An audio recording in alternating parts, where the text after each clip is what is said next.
Hai kawan UGM semua, ketemu lagi dengan Kailani di Kita Bisa, Bincang Santai UGM Kampus Jakarta. Kawan UGM, kegiatan membaca, baik itu novel ataupun karya sastra lainnya, pasti sudah melekat di kehidupan kita sehari-hari. Baik itu untuk mengisi otak atau mencari inspirasi. Semua itu pasti ada yang menuliskannya, nggak langsung muncul begitu aja kita baca, nggak ada yang nulisin. Di sini, di Kampus Jakarta, kita kedatangan tamu seorang penulis, Kak Pratiwi Juliani, yang biasa dipanggil PJ. Halo Kak. Halo Mas Kay, apa kabar? Sehat? Sehat. Kak PJ ini seorang penulis yang penghargaannya bisa lihat sendiri lah, banyak penghargaannya. Kak PJ, Iya Mas Kay. saya ingin tahu sih, dari kapan nulis? Aku nulis itu sebenarnya yang nggak secara profesional ya, tapi membiasakan diri untuk menulis gitu. Pada saat aku punya sahabat pena deh. Jadi dulu kan kita tuh anak-anak tuh nggak kenal tuh kayak WA atau mungkin kita bisa kenalan di daring kayak sekarang. Tapi kan dulu kita cari teman itu dari korespondensi, dari majalah anak-anak. Kan biasanya ada dikasih alamat, saya mau kenalan sama ini, cari teman gitu. Ada yang dari daerah mana. Nah, saya tertarik tuh waktu itu, kirim surat, ternyata dibalas dong suratnya. Dan saya jadi kayak ngerasa, aduh nih asik nih gitu punya teman dari daerah lain. Mereka bercerita tentang daerah mereka, saya juga bercerita tentang daerah saya. Saya bercerita tentang siapa saya, tentang orang tua saya, tentang pekerjaan orang tua saya, kegiatan kami sehari-hari di kampung seperti apa.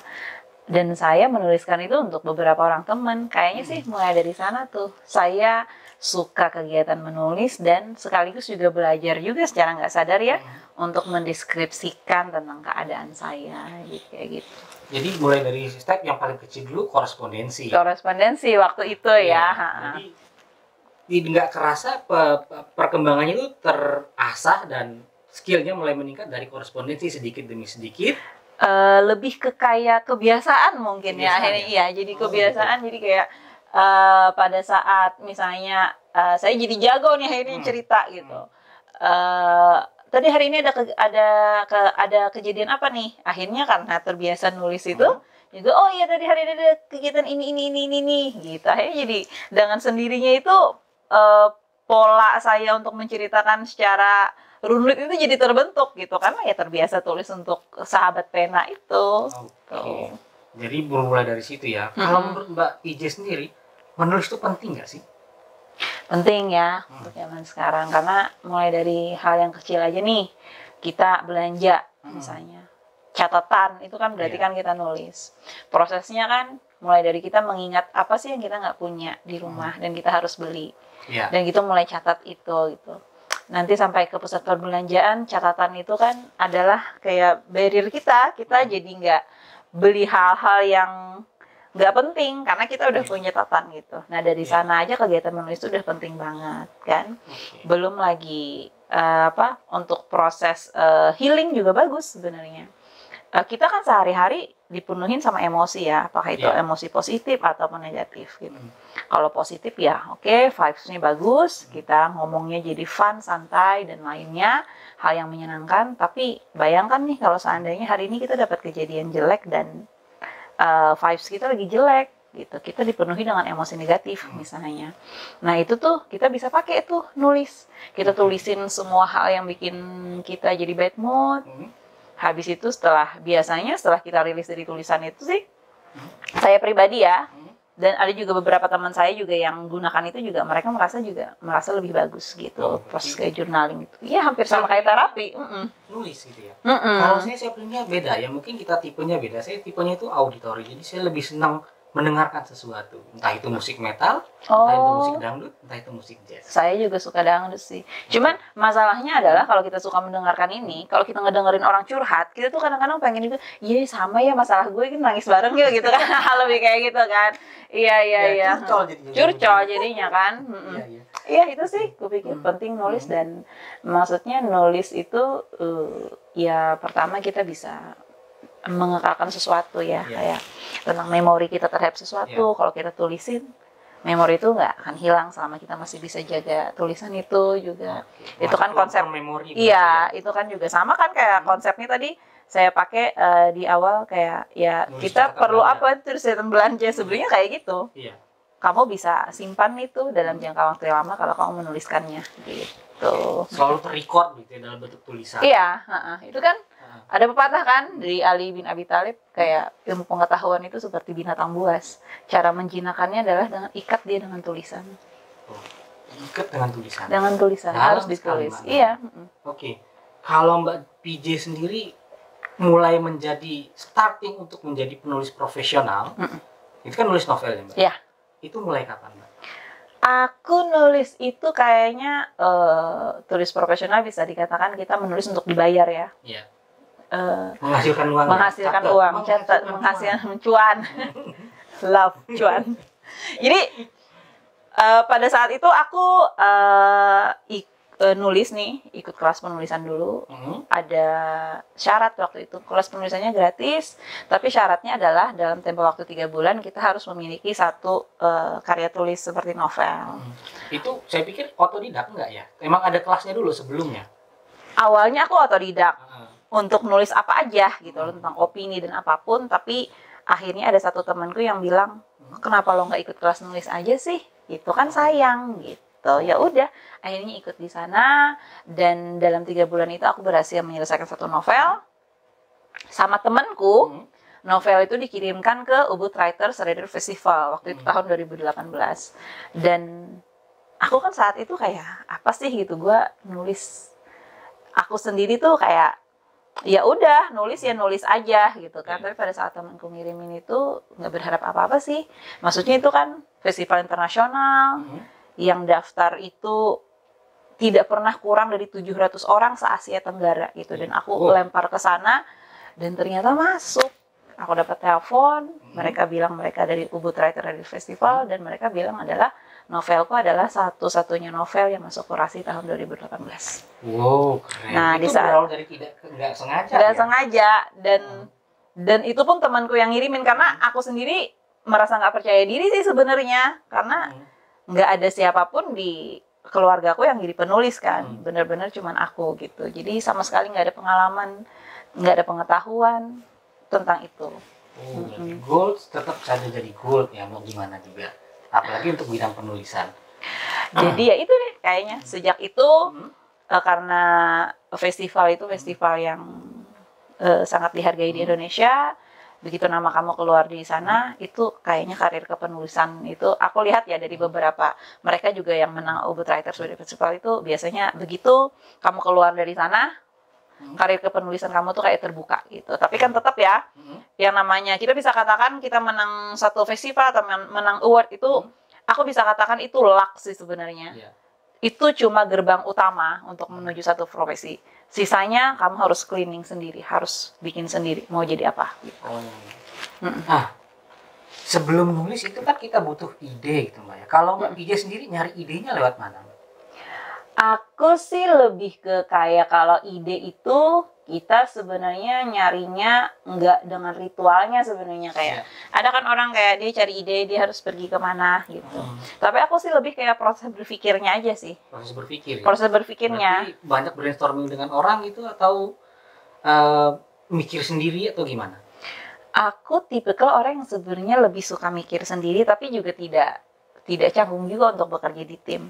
Tapi kalau misalnya lebih kepada karyaku secara personal, misalnya kayak aku nulis novel gitu, aku sih lebih ke kayak diri sendiri sih. Aku pakai ibaratnya aja kalau misalnya pengibaratan. Kalau misalnya apa hal yang ku temui hari ini misalnya, seandainya tidak terjadi seperti itu, kira-kira sikapku terhadap itu apa ya, gitu. Dari sana tuh, jadi aku lebih ke kayak mempertanyakan satu konsep ke diriku, kalau misalnya ABC terjadi pada diriku, apa yang akan kulakukan? Kalau misalnya ABC terjadi pada orang lain, apa yang akan mereka lakukan? Itu kan dari karakter kita dapat, dari peristiwa juga kita juga udah dapat, gitu. Oke, berarti dari situ ya, dari sedikit-sedikit ada ide langsung dituangin. Iya, jadi lebih ke proses berpikirnya aja sih, lebih kayak aku memikirkan bagaimana jika terjadi sesuatu gitu. Jadi nggak harus kayak cari ide harus keluar kemana, tapi pikirin aja gitu dari apa yang terjadi di sekitar gitu. Oke, baik Mbak Pici. Mereka kan biasanya kaum ini pasti penasaran nih. Ini bisa nulis begitu dari mana gitu loh? Dia bisa mendapatkan cara apa? Jalan-jalan itu dari mana? Tentu dari step by step ya. Kalau Mbak Pici sendiri itu dicemplungin atau emang pengen nyemplung sendiri awalnya? Aku sih lebih kayak dicemplungin ya Iya. sebenarnya gitu. Dicemplungin Jadi ya? dicemplungin. Jadi aku itu suka nulis kalau misalnya dari zaman SD itu kan kayak korespondensi. Setelah itu kan kita remaja itu kenal sosial media. Iya. Akhirnya jadi suka tuh nulis di sosial media tentang opini dan apa gitu kan. Terus ada tiba-tiba satu temanku tuh, sahabatku, yang nyuruh tadi, kayak balik, nyuruh ke sana dong gitu. Pada saat itulah aku tahu bahwa penulis itu adalah satu profesi. Sebelumnya aku nggak tahu bahwa penulis itu adalah satu profesi. Oke. Jadi penulis itu udah jadi profesi ya sekarang ya? Buat aku Padahal sekarang ya, jadi profesi. orang zaman dulu mikirnya, apa jadi penulis? Iya. Ngapain jadi musisi? Gak ada duitnya. Iya. Sekarang ada duitnya. Ada duitnya ternyata. Kalau menurut Mbak Bija sendiri pandangannya gimana kalau untuk generasi zaman dulu, zaman old, sama zaman now atau generasi milenial sekarang untuk jadi penulis itu gimana? Ada ini sih, ada masing-masing dari semua era itu ada kesalahpahaman nih. Iya. Saya ada hadapin kan, kayak misalnya generasi old itu termasuk keluarga sendiri kan, ayah dan ibu gitu. Karena dari keluarga kita sebelumnya nggak ada yang jadi penulis. Pada saat saya bilang aku jadi penulis, pengen jadi penulis gitu, mereka bilang kayak, kamu pengen jadi penulis, karirnya seperti apa? Menghasilkan uang tidak gitu. Jadi pada saat saya waktu itu pertama kali nulis, saya kirim cerita saya ke koran terbit, saya dapat royalti, saya kasih lihat ke orang tua saya kayak, oke, royaltinya segitu gitu, terus gitu kan lo bisa hidup. Itu dari berapa lama? 1 hari, 2 hari gitu kan. Dan memang dari generasi old itu, ya itu tadi profesi penulisan itu mereka mungkin ya kebanyakan dari mereka menganggap bahwa itu tidak bisa menghasilkan uang yang layak untuk seorang penulis bisa hidup gitu. Tetapi kan terbantahkan juga dengan saya sekarang di sini ternyata bisa-bisa aja kok. Gitu. Bisa aja.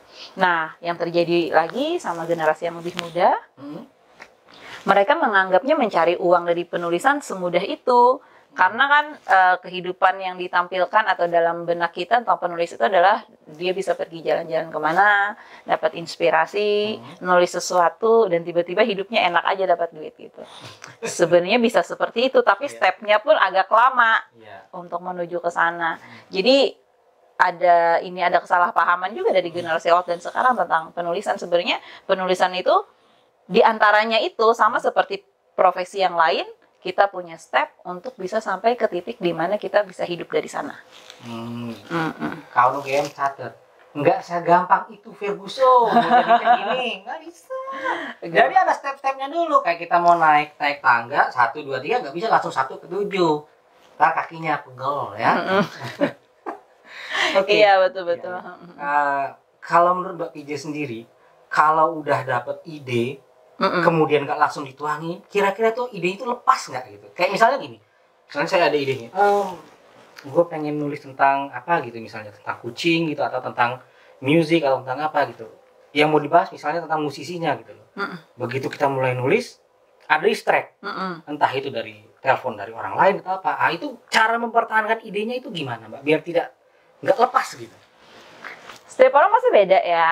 Setiap orang pasti beda, mereka punya trik sendiri. Misalnya ada penulis yang kalau lagi tulis nggak mau diganggu, dia mau sampai selesai, baru dia bisa diganggu gitu, dengan cara dia isolasi dirinya sendiri, nggak mau terima telepon atau apapun itu gitu. Ada juga yang tipe santai nih, tipe santai itu ya udah dia tulis aja, nanti kalau semuanya terganggu nanti besoknya sambung lagi gitu.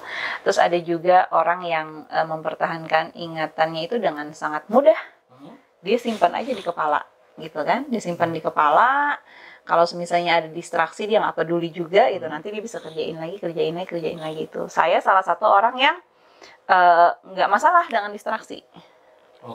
Karena saya begitu ada ide, itu biasanya ide itu nggak pernah meninggalkan kepala saya sampai saya menyelesaikannya. Jadi meskipun nih kayak sekarang nih, sekarang kan saya kerja di sebagai head writers di salah satu production house ya. Iya. Saya sekarang sedang develop nih satu cerita, dan sekarang saya lagi di sini ngobrol gitu. Iya. Apakah saya melupakan pekerjaan saya? Enggak gitu. Sepanjang waktu pekerjaan itu akan ada terus di kepala saya. Setiap kita ngobrol ini, saya tetap tuh mikirin pekerjaan saya itu, cerita itu nanti saya mau dibawa kemana gitu. Jadi saya sama sekali nggak terganggu dengan distraksi kayak gini. Jadi saya bukan tipikal penulis yang perlu waktu spesial untuk menulis tuh, enggak gitu. Berarti di kepalanya ada kamar sendiri khusus untuk ide cerita, atau mungkin kamar tentang ide itu adalah saya secara keseluruhan gitu. Jadi kayak yang kita ngobrol seperti itu cuman saya anggap kayak udahlah gitu, ingin lewat intermezzo aja gitu. Intermezzo. Jadi saya ada beberapa orang bilang bahwa itu satu keuntungan gitu. Buat saya sih keuntungan bisa, kutukan juga bisa. Karena kalau saya terlalu fokus nih, dan saya memang harus terus fokus kan, karena itu kan bagian dari pekerjaan. Saya akan bawa terus cerita itu di kepala saya, dan saya akan merancang cerita itu di saat saya tidur. Jadi dia nanti masuk kayak mimpi gitu ke saya. Jadi belakangan kan saya develop satu series tentang thriller ya, film thriller horor. Dan itu kan saya punya banyak sekali pikiran ya tentang adegan yang saya mau bikin, tentang ceritanya seperti apa gitu, dan latarnya nanti kita mau dibuat seperti apa. Ini kayaknya udah hampir 2 minggu setiap malam saya mimpi buruk. Waduh, gawat. Mimpi buruk, dan begitu saya bangun, saya akan tulisin itu semua. Karena saya nggak mau itu lepas gitu. Karena saya udah lihat gambaran cerita itu lewat mimpi buruk saya, dan saya salah satu orang yang mimpinya itu nyata. Saya bisa lihat warna, saya bisa cium baunya, saya bisa rasakan yang terjadi di mimpi itu di tubuh saya. Kita sebutnya vivid dream. Jadi kalau semisalnya nih, saya mimpi nih, mimpi terakhir saya nih, saya masuk ke sebuah ruangan gudang, warna catnya itu putih dan abu-abu, itu saya bisa lihat. Terus juga ada air netes dari dak ruangan itu, airnya netes ke tubuh saya, itu dingin, saya bisa rasain. Dindingnya itu ada lumutnya, saya bisa rasain itu. Dan di tengah gudang itu saya lihat ada satu perempuan, dia dibunuh dengan menggunakan gading gajah. Pada saat pembunuh itu tusuk dadanya dia, darah menciprat ke muka saya rasain itu sensasi darah menciprat ke muka saya, dan itu begitu serem ya? Serem. Dan begitu saya bangun, saya ngerasa capek itu, karena saya merasa bahwa saya ada di sana. Saya cium baunya, saya cium bau darah itu, saya cium bau lembab dari gudang itu. Dan saya rasakan gimana darah itu panas menciprat ke muka saya rasakan air itu netes di bahu saya itu dingin, saya ingat gimana saya sentuh lumut di dinding, itu saya akan tulisin itu gitu. Dan berarti biar nggak lepas itu mimpi, ditulis sekaligus saya untuk rilis stres juga sebenarnya. Itu dan healing tadi ya, healing tadi untuk rilis stres itu, untuk sekaligus untuk meyakinkan diri saya juga bahwa saya udah keluar dari mimpi itu. Sekarang saya adalah seorang writer, saya akan tulisin itu untuk pekerjaan saya. Itu sih. It was just a dream gitu. It just a dream. Dan saya akan dream lagi nanti dengan dream yang lain. Kalau misalnya projectnya udah selesai ini, nanti saya misalnya kalau saya dream tentang kalau saya bikin project misalnya tentang orang yang bermain musik atau apa gitu. Kalau saya akan intens pikirin itu, dan pada saat saya tidur, pikiran saya nggak berhenti. Saya akan rancang cerita itu di mimpi saya. Berarti menanamkan sugesti-sugesti ke dalam pikiran. Iya. Akhirnya ke buah mimpi. Setelah mimpi ditulisin biar nggak lupa. Iya. Itu juga. Semuanya. Kenapa saya kalau bangun tidur itu capek, karena seringnya saya mimpi dulu. Jadi kayak adventures gitu loh. Pada saat saya tidur saya adventure, saya mimpi itu. Iya. Kemudian Mbak PJ, ini kan tadi ngomongin horor gitu. Kemudian itu kan bagian dari pekerjaan. Pernah nggak sih nulis cerita-cerita kayak teen lead gitu, atau fantasi gitu, atau genre yang lain selain dari yang horor? Saya nulis yang beda juga kok, kayak misalnya tentang romance gitu. tentang science fiction, tentang saya juga penulis sastra kan, saya juga cerita tentang manusia, tentang tentang humanitas juga saya tulis kok. Nulis juga ya? Nulis juga, banyak hal yang saya tulis. Kalau menurut Mbak PJ sendiri, diksinya itu untuk tiap-tiap cerita itu, entah itu romance ataukah itu science fiction, itu kan pemilihan kata itu kan perlu ya, maksudnya untuk mempengaruhi pembaca biar nggak lepas dari baca gitu, jelek nih malas gitu, bilang. Nah, menurut Mbak PJ sendiri, diksinya seperti apa sih yang harus dipilih itu untuk menyesuaikan dengan genre-genre yang akan ditulis gitu, Mbak? Jadi kalau misalnya kita nih mau menuliskan apa nih, misalnya kayak teen lit gitu kan, kita harus sadar dulu nih ini nanti pembacanya kira-kira seperti apa. Kebanyakan kan adalah remaja dan ibu-ibu gitu loh. Jadi kita nggak bisa tuh pakai kalimat-kalimat yang agak berat. Kita harus carinya itu kalimat-kalimat yang lebih cheers up gitu. Terus juga nanti untuk adegan-adegannya juga kita harus pilih nanti adegannya yang kira-kira apa yang bisa menghibur mereka gitu. Kalau misalnya kita mau cerita tentang romance ya, kalau misalnya pun di belakang romance itu ada konflik, tapi porsinya nggak boleh lebih banyak dari romance itu sendiri kan, karena kita mau cerita ini tentang kebahagiaan, tentang hal-hal yang bisa bikin orang jadi seneng setelah bacanya gitu. Jadi konfliknya itu lebih sebagai tempelan aja sih untuk bisa ngelit seseorang jadi bahagia itu seperti apa gitu. Itu misalnya untuk teen lit ya. Tapi kalau misalnya kita mau tulisan tentang horor misalnya atau thriller atau apapun yang lebih ke kita pengen orang setelah baca itu jadi kepikiran tentang konfliknya atau adegan yang serem, ya kita cariin aja tuh porsinya, dibanyakin aja tentang itu gitu. Lebih kayak gitu sih sebenarnya. Kalau untuk diksinya ya kalimat kan itu aja ya, tapi pemilihan kata aja kalau misalnya untuk bacaan tentang remaja atau hal-hal yang berbahagia kita pakai tulisan dengan bahasa yang lebih halus. Kalau misalnya kita mau tulisin tentang humor, ya cari bahasanya yang kocak gitu kan. Lebih kayak gitu sih sebenarnya untuk penulisan. Berarti disesuaikan ya? Disesuaikan, harus disesuaikan. Karena nggak bisa kalau misalnya kita nulisin tentang romance, tapi nanti bahasanya itu tentang misalnya kita berjuang dengan darah, tetesan air mata kan. Nggak masuk gitu loh. Jadi orang nanti bacanya juga, ini apa sih gitu kan, kok gue kan mau membeli kebahagiaan dari buku ini, kok gue disuruh berjuang atau bertarung melawan naga, itu kan enggak. Iya. Berarti suatu pemilihan kata itu memang penting ya untuk satu genre cerita gitu. Satu genre cerita dan kita mau ngelit cerita itu kemana, itu penting banget gitu. Mbak PJ sendiri yang namanya penulis pasti harus butuh referensi dong. Iya, betul. Mbak PJ kalau punya referensi nggak untuk pada saat mau menulis apapun genrenya, nyari referensinya itu dari mana? Referensi sih sebenarnya di Google banyak banget sih ya kalau untuk referensi.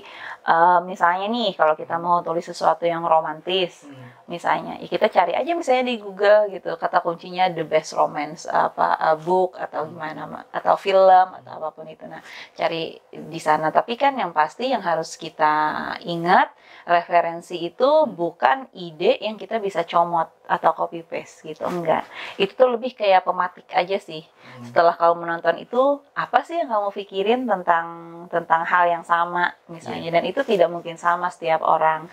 Kalau misalnya kita ambil dari sana dengan comot terus kita paste, itu kan namanya nyolong ide orang lain ya, dan itu plagiarisme dan itu enggak banget sih untuk seorang kreator gitu. Tapi kalau kita cari inspirasi ya fine aja sih, mau apapun itu gitu. Kalau Mbak PJ sendiri pasti pasti udah banyak baca buku novel dong. Iya. Biasanya kalau sebulan ngabisin berapa novel, Mbak? Kalau aku sih, karena sekarang aku belum fokus untuk tulis novel lagi ya. Aku udah ada 2 novel yang belum diterbitkan, jadi untuk sementara aku bisa bebas dulu nggak nulis novel, tinggal pakai yang itu aja. Kalau aku sekarang sih referensi lebih ke film ya, karena untuk pekerjaan. Film banyak banget referensi. Kalau film tergantung kita lagi ngerjain project apa, kita nontonnya ke apa, kita nanti pilihnya sesuai dengan genre yang kita sedang kerjain saat ini untuk referensi. Tapi sih kalau aku, karena aku suka baca ya tetap ya aku baca jurnal yang berkaitan dengan hal itu biasanya. Lebih ke jurnal. Mbak PJ sendiri punya nggak genre yang paling disenangi? Aku nggak ada sih. Jadi semuanya dilahap ya? Semuanya sih, maksudnya genre itu tidak pernah jadi batasan satu karya itu bagus atau enggak ya. Nggak ada nih misalnya kayak sastra lebih bagus daripada misalnya novel pop gitu, itu tuh nggak ada gitu. Yang namanya karya, mereka punya panggung sendiri, mereka juga punya standar kualitas sendiri. Yang membedakan satu karya itu bagus atau enggak ya bagaimana mereka melampaui standar tersebut gitu. Jadi kalau misalnya untuk favorit genre dan apa, saya favorit semua yang bagus sih sebenarnya. Oke, semua yang bagus. Semua jadi yang bagus. Dibaca. Semuanya dibaca, dan juga kita juga nggak boleh kayak snob juga, misalnya ini jelek saya nggak mau baca, enggak gitu. Justru kamu juga harus baca itu agar apa? Agar kamu tidak mengulangi kesalahan yang dilakukan penulis lain di tulisan kamu. Oke. Gitu. Agar tidak mengulangi kesalahan dari penulis lain. Oke. Mbak PJ punya nggak pesan untuk generasi sekarang kalau mereka mau mulai menulis? Mulai menulis ya. Ya. Kalau misalnya ataupun mereka bercita-cita menjadi penulis profesional seperti Mbak PJ. Oke, menjadi penulis profesional. Jadi saya kan ngajar juga nih kelas kepenulisan. Ya. Masalah kebanyakan penulis pemula itu adalah pada saat mereka udah kehabisan ide, burnout ya. Mereka nggak bisa lanjutin lagi. Gitu. Dan yang saya lihat kenapa mereka tidak bisa melanjutkan adalah mereka nggak sabar untuk nulisin itu. Jadi kayak mereka pikir kayak satu ide itu bisa dieksekusi dengan mudah. Karena kan kalau misalnya nih saya cerita nih tadi tentang saya mimpinya saya begini mas. Saya tadi mimpi masuk ke satu tempat, saya lihat orang dibunuh, itu kan kayaknya saya bisa menceritakan itu kurang dari 5 menit ya. Tapi coba aja saya tuliskan itu. Lama. Akan sangat lama. Nanti kita akan kepikiran tokohnya siapa, yang dia kerjakan di sana ngapain aja, dia lari kemana aja, detailnya apa. Nah itu yang tidak disadari oleh penulis pemula kebanyakan. Jadi pada saat mereka udah terjun ke sana tulisin, kok lama banget ya, kok nggak selesai-selesai ya gitu. Kok tujuan gue untuk menceritakan ini kok nggak tercapai gitu. Gue udah nulis 20 halaman, 40 halaman, 60 halaman, kok nggak selesai juga, ini cuman mimpi. Cuman hal sepele gitu.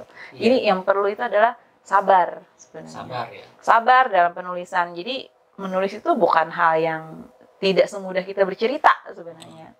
Karena ya kita nulis satu halaman aja itu udah lama banget gitu. Apalagi kalau misalnya kita menulis sesuatu dengan formula yang runut, dengan formula yang seharusnya ada tokoh, ada alur cerita, ada latar dan semuanya, itu akan jadi perjalanan yang sangat panjang. Jadi harus sabar. Terus juga itu baru dalam prosesnya satu tulisan tercipta, kita harus punya mental sabar dulu nih untuk menuangkan satu ide.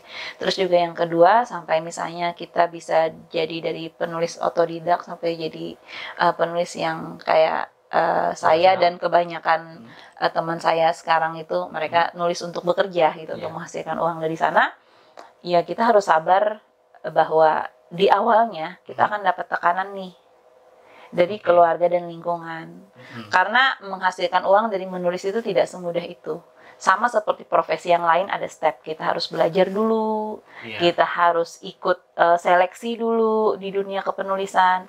Nanti juga pada saat kita bekerja di bidang kepenulisan juga, kita juga akan menghadapi tekanan kerja yang sama kok seperti tekanan kerja di tempat lain gitu. Bahwa kita nanti akan punya deadline, kita nanti akan punya standar terhadap pekerjaan kita gitu. Dan kita juga masih sama tuh, waktu kita juga mungkin nanti nggak akan fleksibel lagi karena kita udah bekerja di bidang itu. Jadi sebenarnya sabar sih. Intinya menulis itu adalah pekerjaan yang sabar. Oh, berarti Mbak PJ ini termasuk orang yang sabar ya? Karena saya menulis setiap hari, jadi emosi negatif saya ketuangnya ke sana. Oke, orangnya sabar loh. Oke, kawan UGM, semua obrolan yang daging-daging tadi itu silahkan dicatat. Saya rasa sekian dulu dari saya Kailani. Sampai jumpa.